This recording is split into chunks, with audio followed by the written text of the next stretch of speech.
मैं डॉक्टर लक्ष्मी नारायण, प्रवक्ता इतिहास, राजकीय मॉडल संस्कृति वरिष्ठ माध्यमिक विद्यालय ततारपुर, इस्तमुरार, रेवाड़ी, हरियाणा, आप सभी विद्यार्थियों का इस व्याख्यान में स्वागत करता हूं।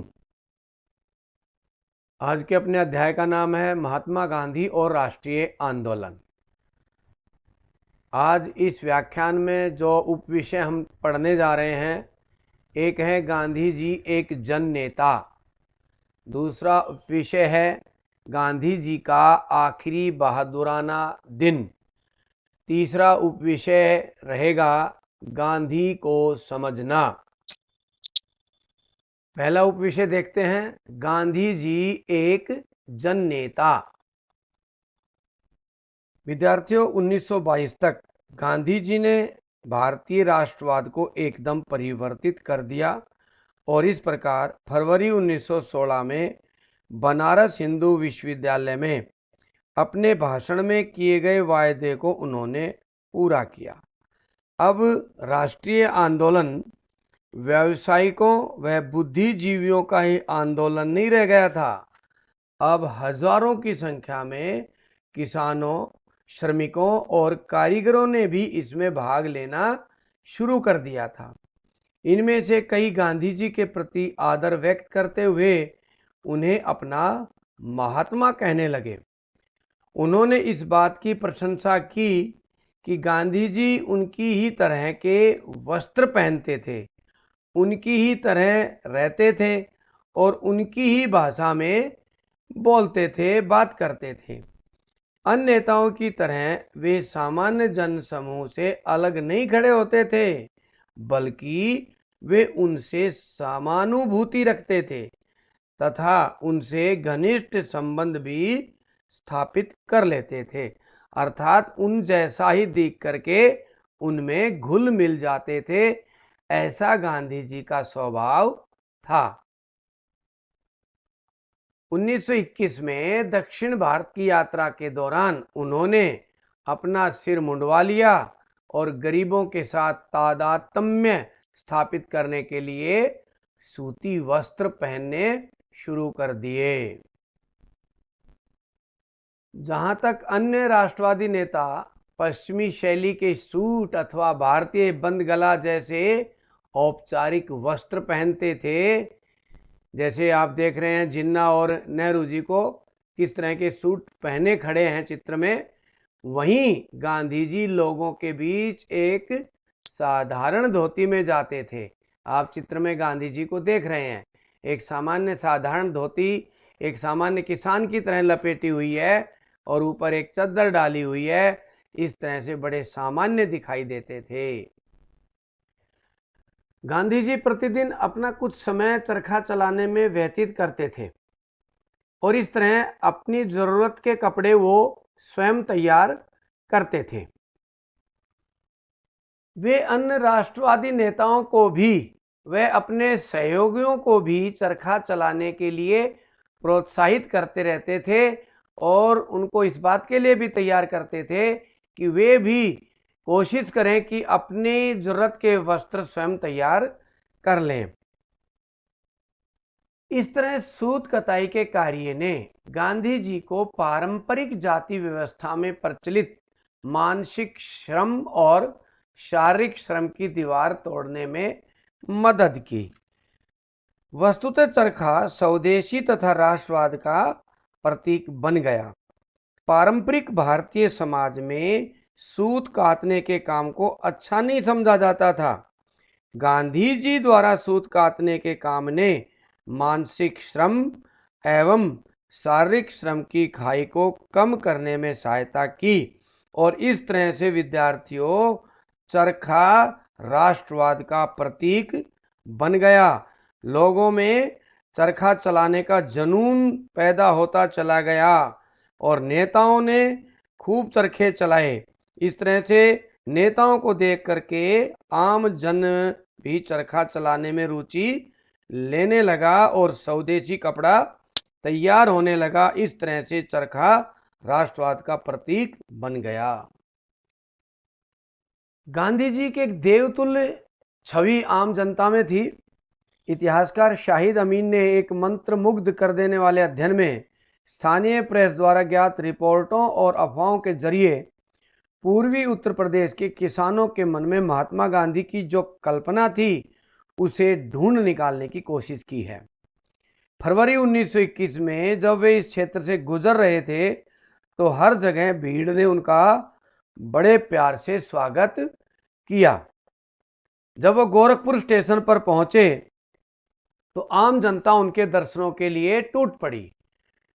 गोरखपुर स्टेशन पर गांधी जी एक ऊंची जगह पर खड़े हो गए और लोगों ने कुछ मिनटों के लिए गांधी जी के दर्शन कर लिए। गोरखपुर के एक हिंद समाचार पत्र की रिपोर्ट पढ़ते हैं विद्यार्थियों। भटनी में गांधी जी ने स्थानीय जनता को संबोधित किया और इसके बाद ट्रेन गोरखपुर के लिए रवाना हो गई। नूनखार, देवरिया, गौरी बाजार, चौरी चौरा और कुसमी स्टेशनों पर 15 से 20 हजार से कम लोग नहीं थे। महात्मा जी कुसमी के दृश्य को देखकर बहुत प्रसन्न हुए क्योंकि जंगल के बीच स्थित होने के बावजूद उस स्टेशन पर 10,000 से कम लोग नहीं थे। प्रेम में अभिभूत होकर कुछ लोग रोते हुए देखे गए। देवरिया में लोग गांधी जी को भेनी भेनी विद्यार्थियों दान को कहते हैं, दान देना चाहते थे, किंतु इसे उन्होंने उनसे गोरखपुर में देने को कहा। लेकिन चौरी चौरा में एक मारवाड़ी सज्जन ने किसी तरह उन्हें कुछ दे दिया।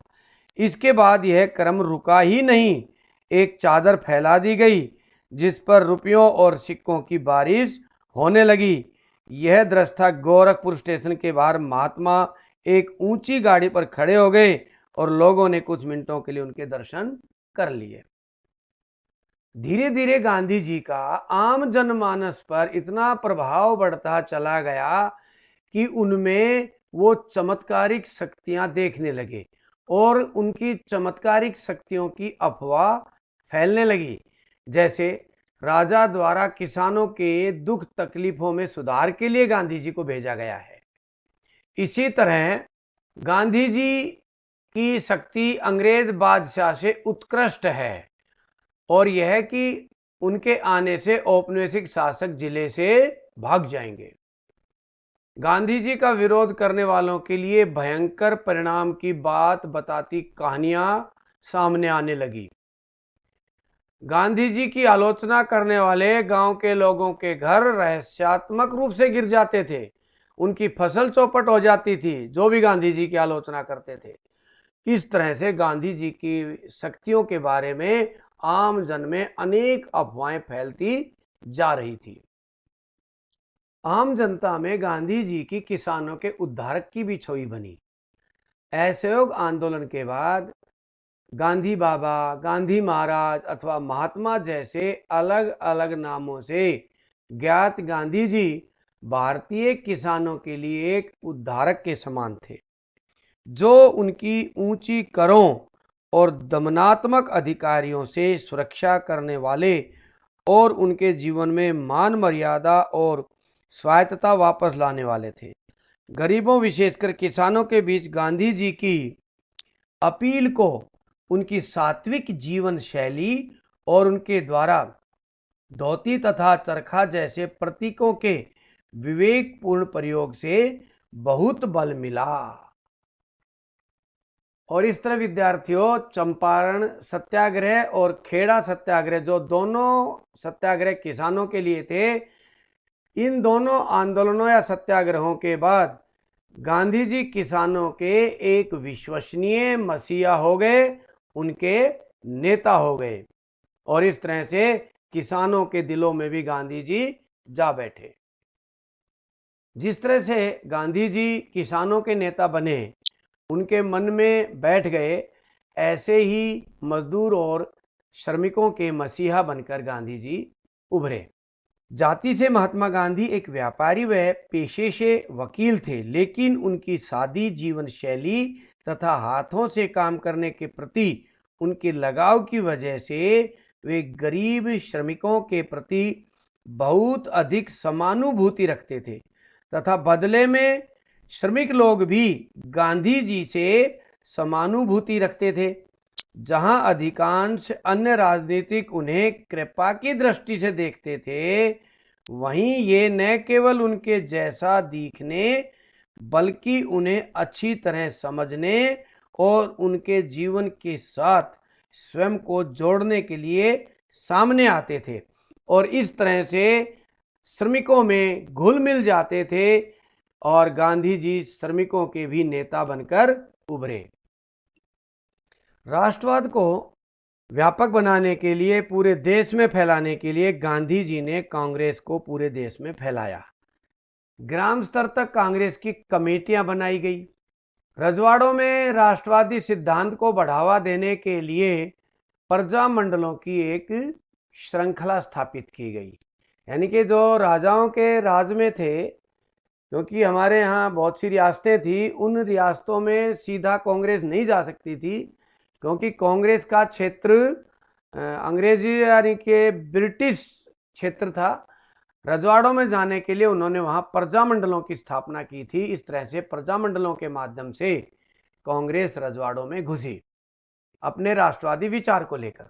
राष्ट्रवादी संदेश का संचार शासकों की अंग्रेजी भाषा की जगह मातृभाषा में करने को प्रोत्साहित किया गया।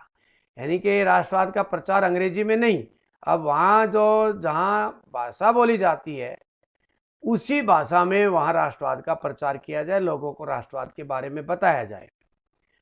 इसी तरह से कांग्रेस की प्रांतीय समितियां भाषाई क्षेत्र पर आधारित करके बनाई गई, ब्रिटिश राज्यों के आधार पर नहीं।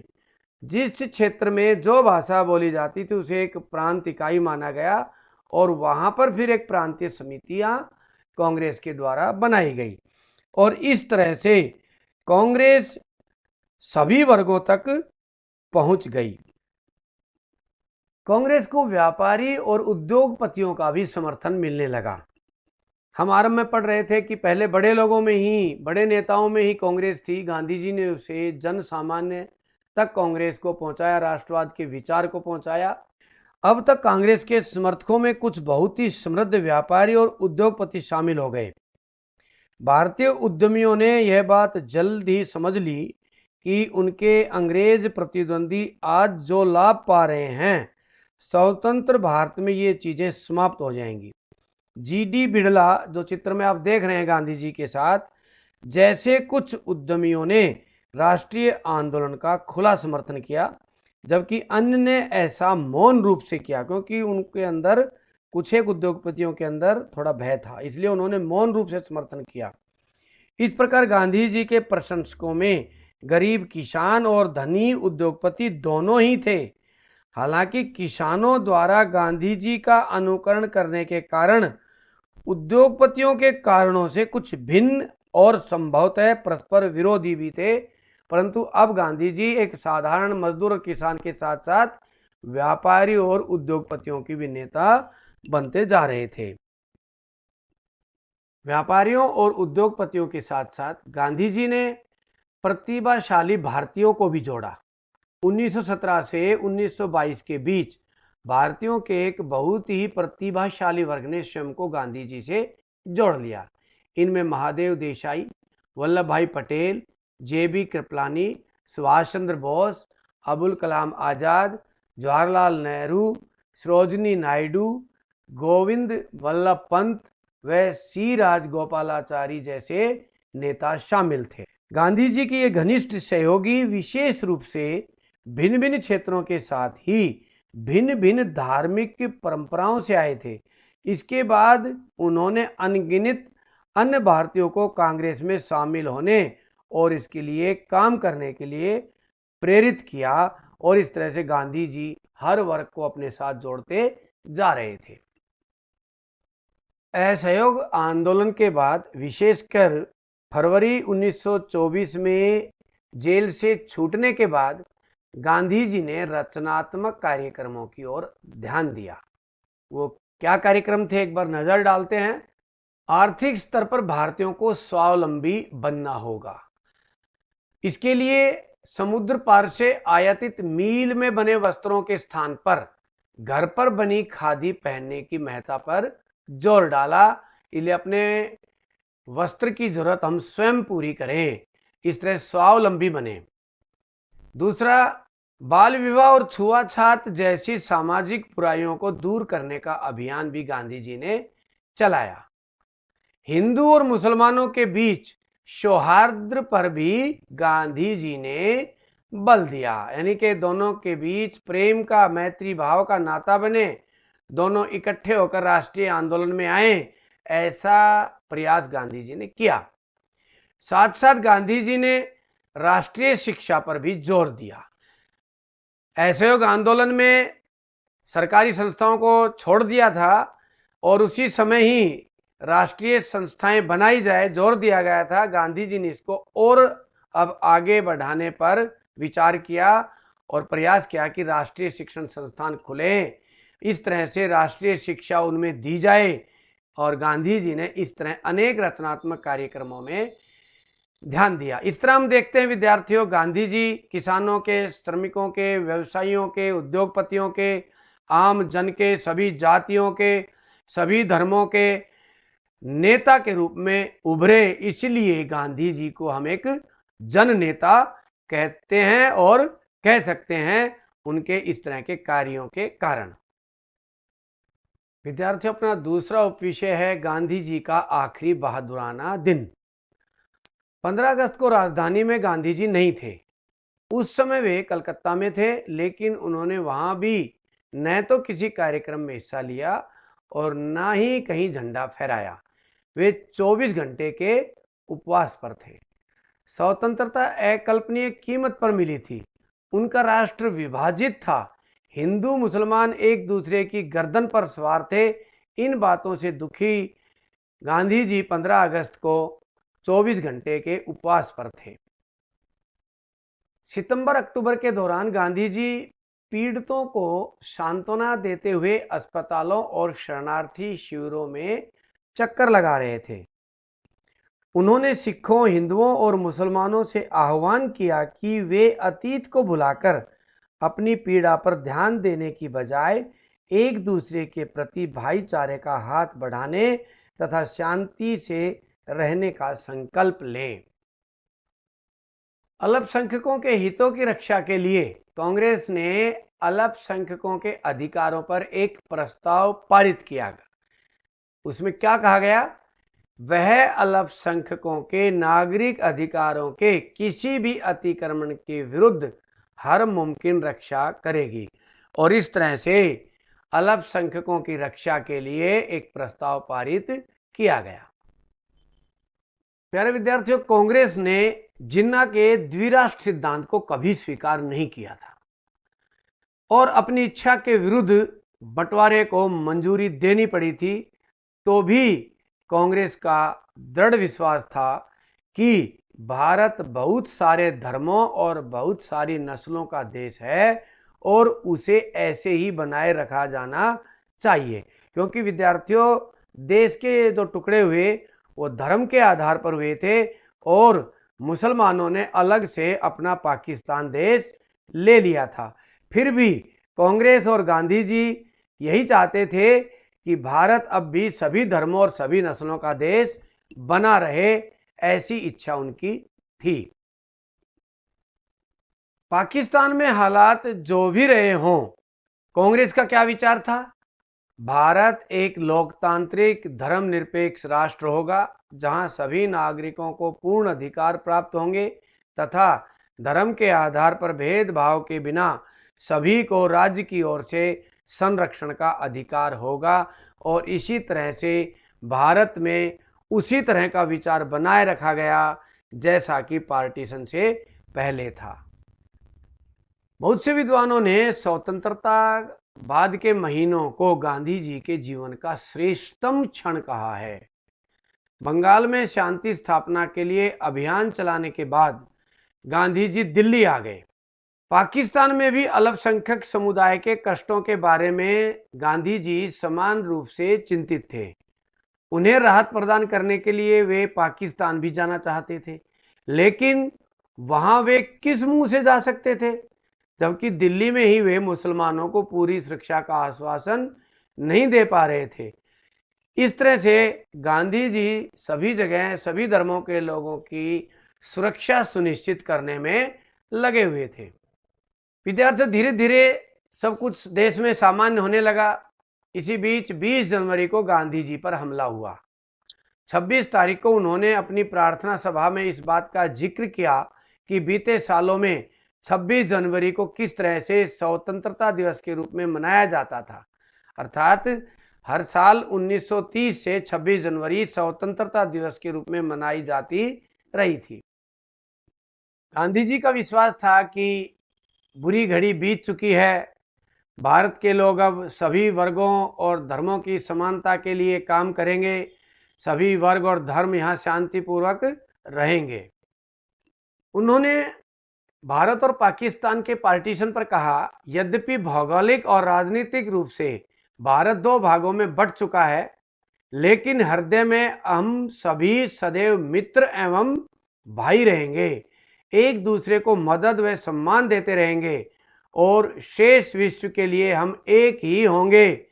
ये चित्र में आप उस समय के अखबार की कटिंग में प्रकाशित एक भारत का नक्शा है। इसमें देख रहे हैं पाकिस्तान, ये पाकिस्तान बना हुआ है इतना। ये कश्मीर इस समय आज़ाद क्षेत्र के रूप में दिखाया गया है। इस तरह से हैदराबाद आज़ाद दिखाया हुआ है। इस तरह अनेक रियासतें आज़ाद दिखाई गई थी, परंतु धीरे धीरे उनका सबका एकीकरण कर लिया गया। कश्मीर की समस्या अब भी पूर्ण रूप से हल नहीं हो पाई है। पाक ऑक्युपाइड कश्मीर अभी नहीं भारत को मिल पाया है, परंतु उस समय गांधी जी ने आशा जताई थी कि हम मिलकर रहेंगे, परंतु गांधी जी की वह आशा आज भी पूर्ण नहीं हुई है। इस तरह हम देखते हैं गांधी जी ने स्वतंत्र और अखंड भारत के लिए जीवन भर युद्ध लड़ा।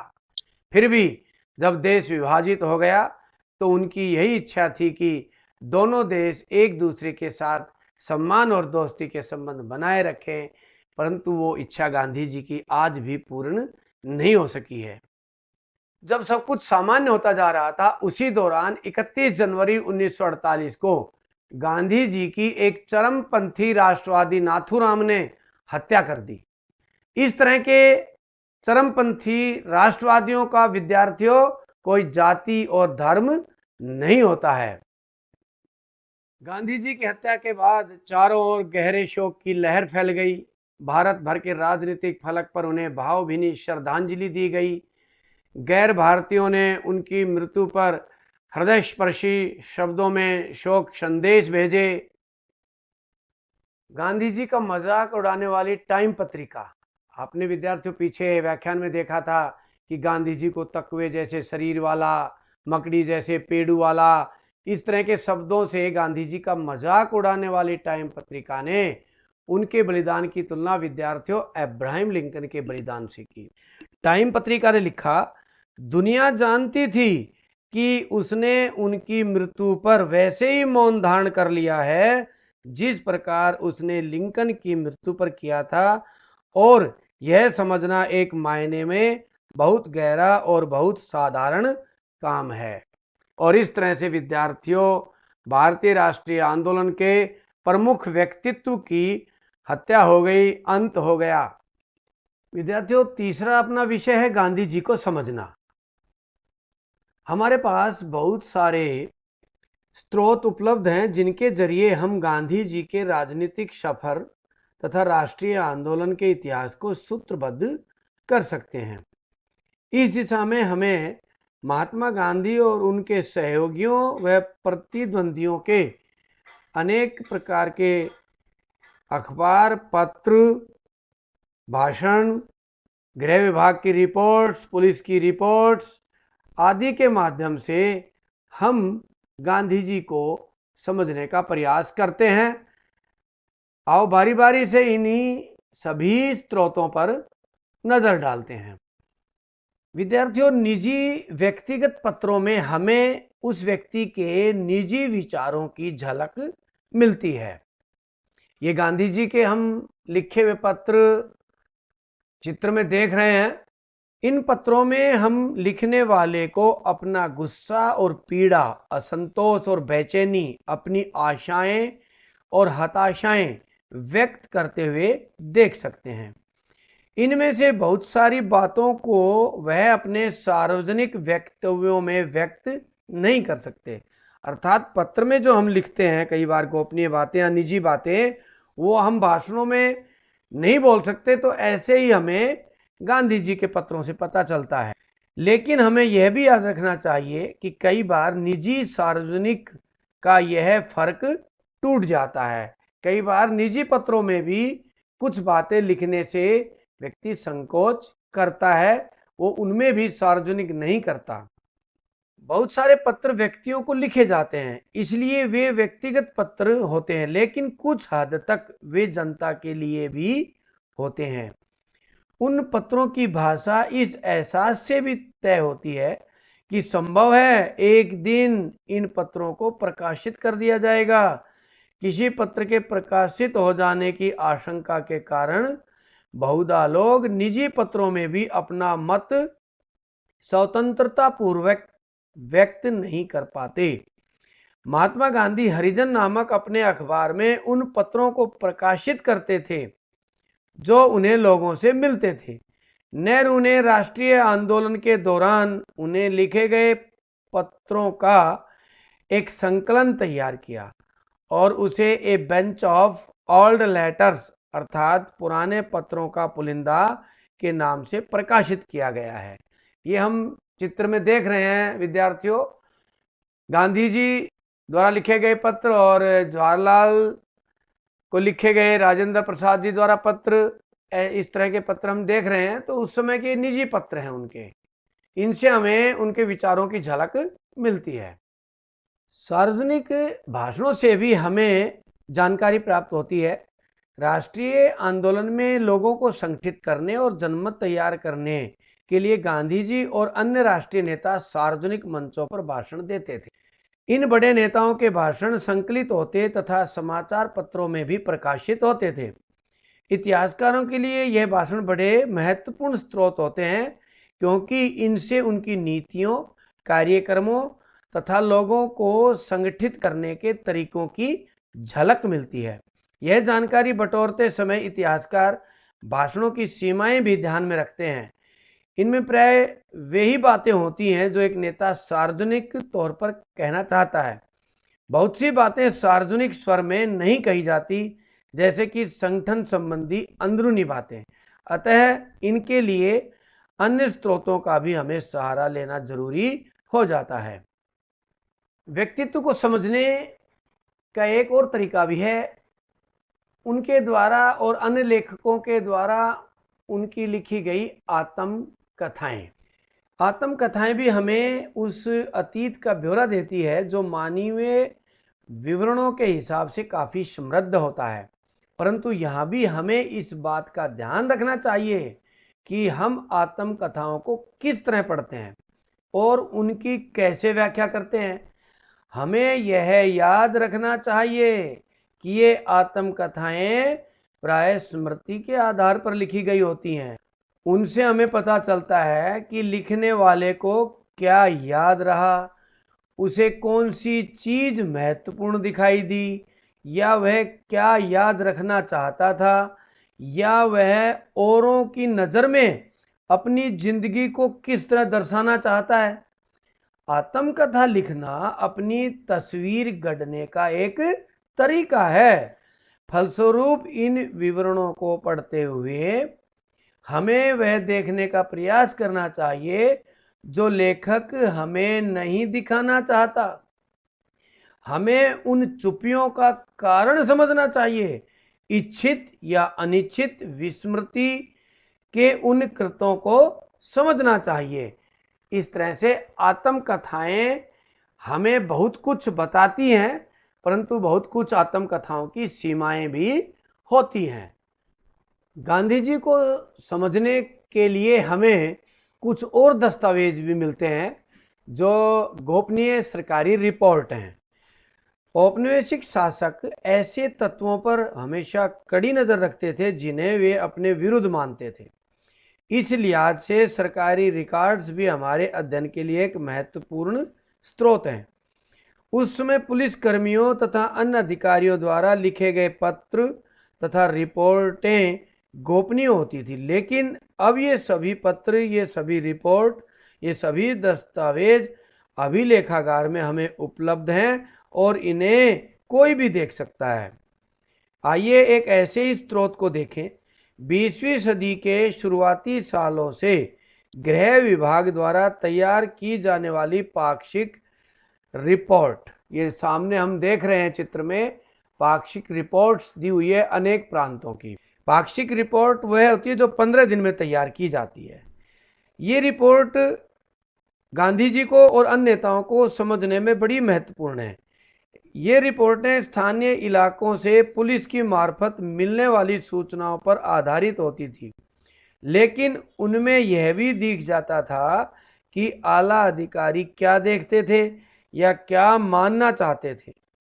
राजद्रोह और विद्रोह की संभावना मानते हुए भी वे खुद को इस बात का आश्वासन देना चाहते थे कि इन आशंकाओं का कोई आधार नहीं है, अर्थात कोई राष्ट्रीय आंदोलन का प्रभाव नहीं है, ऐसा प्रस्तुत करने का प्रयास वो करते थे। यदि आप नमक सत्याग्रह के समय की पाक्षिक रिपोर्टों को देखें तो पाएंगे कि गृह विभाग यह मानने को तैयार ही नहीं था कि महात्मा गांधी की कार्रवाइयों के प्रति कोई व्यापक जन समर्थन पैदा हो रहा था।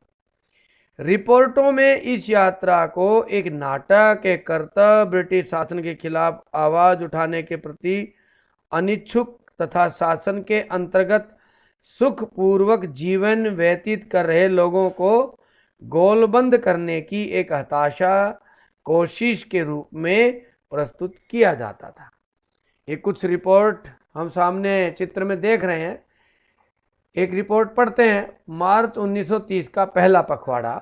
ये रिपोर्ट है, गुजरात में आ रहे तेज राजनीतिक बदलावों पर यहाँ गहरी नज़र रखी जा रही है।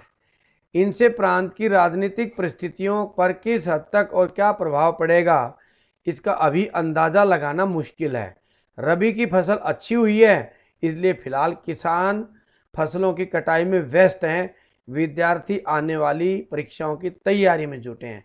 अर्थात पुलिस रिपोर्ट दे रही है कि भाई किसान अपने खेत में व्यस्त हैं, विद्यार्थी अपनी पढ़ाई में व्यस्त हैं, इसलिए कोई ज़्यादा प्रभाव राष्ट्रीय आंदोलन का यहाँ नहीं होगा। इसी तरह से विद्यार्थियों का मद्रास की रिपोर्ट पढ़ते हैं। ये गांधी का सविनय अवज्ञा अभियान शुरू होने से बाकी मुद्दे हाशिए पर चले गए हैं। आम जनता उनकी यात्रा को नाटकीय और उनके कार्यक्रम को अव्यवहारिक मानती है, परंतु क्योंकि हिंदू जनता उन्हें अगाध श्रद्धा की दृष्टि से देखती है, इसलिए गिरफ्तारी की संभावना, जिसके बारे में वे खुद बहुत उत्सुक हैं, और उसके राजनीतिक प्रभावों के बारे में काफ़ी गलत फहमियाँ फैली हुई हैं। 12 मार्च को सविनय अवज्ञा अभियान के उद्घाटन दिवस के रूप में मनाया गया। बम्बई में सुबह को राष्ट्रीय झंडे को सलामी दी गई। इस तरह से मद्रास की ये रिपोर्ट हमने पढ़ी। तो विद्यार्थियों, ये जो पाक्षिक रिपोर्ट पुलिस तैयार करके भेजती थी, इन रिपोर्टों में भी हमें अपने उन नेताओं का, विशेषकर गांधी जी के जीवन का, उनकी जनता में प्रभाव का पता चलता था। उस समय के नेताओं, विशेषकर गांधी जी को समझने में अखबारों की भी एक महत्वपूर्ण भूमिका है। 20वीं सदी के दूसरे दशक के अंत में गांधी जी राष्ट्रीय नेता बनकर उभरे। इसमें बड़ी संख्या में अंग्रेजों और हिंदी में समाचार पत्र प्रकाशित हो रहे थे, जिन्होंने गांधी जी की गतिविधियों को प्रमुखता से प्रकाशित किया। इनमें से बहुत से समाचार पत्र पत्रिकाएं अब भी पुस्तकालयों और अभिलेखागारों में सुरक्षित हैं। इतिहास लेखन के लिए यह महत्वपूर्ण साधन है, लेकिन इनके अध्ययन में भी हमें सावधानी की जरूरत होती है। विशेषतः हमें 2 बातों का ध्यान रखना चाहिए। आप 2 बातें देख भी रहे हैं। एक तो होता है समाचारों का संकलन, एक होता है समाचारों का संपादन। दोनों को समझते हैं। समाचारों का संकलन एवं रिपोर्टिंग किसी अखबार के लिए उसके संवाददाता करते हैं। इसलिए संवाददाता की भाषा, उनकी समझ व विचार से यह निर्धारित हुआ कि उसे गांधी जी की कौन सी बात सबसे अहम लगी, जिसे उसने अखबार में छापने के लिए भेजा होगा। यानी कि संवाददाता जो इम्पोर्टेंट समझता है उसको ही छापने के लिए भेजता है, अपनी समझ के अनुसार जो इम्पोर्टेंट समझता है उसी को छपने भेजता है। फिर वहाँ छपने के लिए जब कार्यालय पहुँचती है, अखबार के कार्यालय में पहुँचती है, तो उस समय संपादक क्या विचार करता है? छापने से पहले संकलित समाचारों का संपादक फिर काट छांट करके प्रकाशित करता है। यहाँ संपादक की समझ और दृष्टिकोण महत्वपूर्ण था। गांधी जी के विचारों से सहमति और मतभेद रखने वाले संपादकों ने गांधी जी के भाषणों, वक्तव्यों को अलग अलग ढंग से प्रस्तुत किया। किसी ने निंदा करते हुए छापा तो किसी ने प्रशंसा करते हुए। सरकार समर्थक व सरकार विरोधी समाचार पत्रों की रिपोर्टिंग एक जैसी नहीं थी। लंदन से निकलने वाले समाचार पत्रों के विवरण भारतीय राष्ट्रवादी समाचार पत्रों के छपने वाले विवरणों से अलग हैं, क्योंकि लंदन में छपने वाला इंग्लैंड के राष्ट्रवाद के अनुसार छापते थे। भारत में छपने वाले अखबार भारतीय राष्ट्रवादी दृष्टिकोण से देखकर खबर को छापते थे, इसलिए इसमें भी अंतर आ जाता है। कहने का तात्पर्य यह है कि किसी एक समाचार पत्र की रिपोर्ट या मात्र समाचार पत्रों के आधार पर हमें गांधी जी या अन्य नेता के विषय में दृष्टिकोण नहीं बना लेना चाहिए। उपलब्ध सभी स्रोतों का यथासंभव अध्ययन के उपरांत ही राष्ट्रीय आंदोलन और गांधी जी के बारे में हम कोई निष्कर्ष निकाल सकते हैं। चित्रों के माध्यम से भी हम गांधी जी और अन्य नेताओं के विचारों को भी समझ सकते हैं। इस चित्र में आप देख रहे हैं महात्मा गांधी की मृत्यु, एक प्रचलित चित्र है ये। लोक छवियों में महात्मा गांधी को एक देवता का रूप दे दिया गया था और उन्हें राष्ट्रवादी आंदोलन में एकीकरण को समर्पित शक्ति के रूप में देखा जाता था। यहाँ आप जवाहरलाल नेहरू और सरदार पटेल, ये जवाहरलाल नेहरू खड़े हैं, इधर ये सरदार पटेल खड़े हैं, सामने पब्लिक बैठी हुई है और चिता की अग्नि जल रही है। यहाँ आप जवाहरलाल नेहरू और सरदार पटेल यानी कांग्रेस के भीतर दो अलग अलग धाराओं के प्रतिनिधियों को गांधी जी की चिता के दोनों ओर खड़ा हुआ देख सकते हैं। मध्य में स्वर्ग से महात्मा गांधी उन्हें आशीर्वाद दे रहे हैं। ये देखिए, आशीर्वाद के रूप में ये गांधी जी आशीर्वाद दे रहे हैं। गांधी जी स्वर्ग से बैठे हैं, ये नीचे फिर गांधी जी दिखाई दे रहे हैं और इन दोनों नेताओं को गांधी जी आशीर्वाद दे रहे हैं। इस तरह से दो विचारधाराओं को आसपास खड़ा दिखाया गया और दोनों को गांधी जी ने आशीर्वाद दिया। इसी तरह गांधी जी का दूसरा चित्र भी हम देखते हैं। ये राष्ट्रवाद का वृक्ष है। इसमें देखिए, इस वृक्ष में तिरंगा भी है, सब नेता इसमें दिखाए गए हैं। ये भारत माता दिखाई गई है। ओम जो पवित्र शब्द उच्चारण में माना गया है, इस ओम के बीच में गांधी जी को दिखाया गया है, साथ में भारत माता को भी दिखाया गया है। इस तरह के चित्रों से यह प्रदर्शित होता है कि महात्मा गांधी के बारे में लोगों की समझ क्या थी और लोकप्रिय छापों में उन्हें कैसे व्यक्त किया जाता था। राष्ट्रवाद के वृक्ष में महात्मा गांधी केंद्र में छाया के रूप में दिख रहे हैं और चारों ओर अनेक नेता और मनीषियों को दिखाया गया। इस तरह से चित्रों के माध्यम से भी महात्मा गांधी और अन्य नेताओं की छवि को पढ़ करके हम उनकी विचारधारा का पता करते हैं। तो विद्यार्थियों, इस तरह हम देखते हैं कि गांधी जी की छवियों को हम चित्रों के साथ साथ गृह विभाग की रिपोर्ट, आत्मकथाओं और निजी लेखन व भाषणों के माध्यम से समझते हैं और इन सभी से अनुमान लगा करके हम गांधी जी की विचारधारा को सामने लाते हैं। इसी के साथ हमारा ये व्याख्यान समाप्त होता है। अब इस व्याख्यान से संबंधित कुछ अभ्यास के प्रश्न जो आप अपनी नोटबुक में करें। महात्मा गांधी ने खुद को आम लोगों जैसा दिखाने के लिए क्या किया? किसान महात्मा गांधी को किस तरह देखते थे? चरखे को राष्ट्रवाद का प्रतीक क्यों चुना गया? निजी पत्रों और आत्मकथाओं से किसी व्यक्ति के बारे में क्या पता चलता है? ये स्रोत सरकारी ब्यूरो से किस तरह भिन्न होते हैं? राष्ट्रीय आंदोलन के अध्ययन के लिए अखबार महत्वपूर्ण स्रोत क्यों है? और एक निबंधात्मक प्रश्न विद्यार्थियों आपने करना है, गांधी जी एक जन नेता थे, वर्णन करें। इसी के साथ आप सभी का बहुत बहुत धन्यवाद।